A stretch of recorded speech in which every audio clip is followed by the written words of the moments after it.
Այսօր պատրաստելու ենք մեր մանկության ամենասիրելի փխրուն եւ չափազանց համեղ թխվածքաբլիթները, որոնք պարզապես հալվում են բերանում։ Սկսենք այն պատրաստելը։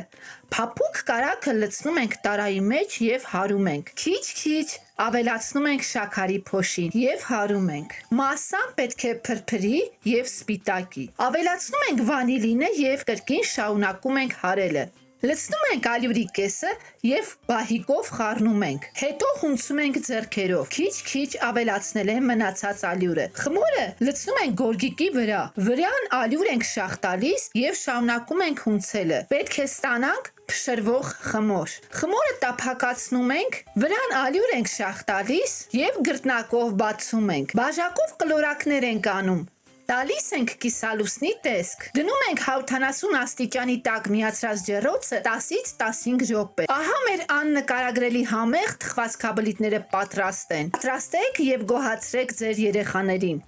Հավանեք տեսանյութը եւ բաժանորդագրվեք իմ ալիքին։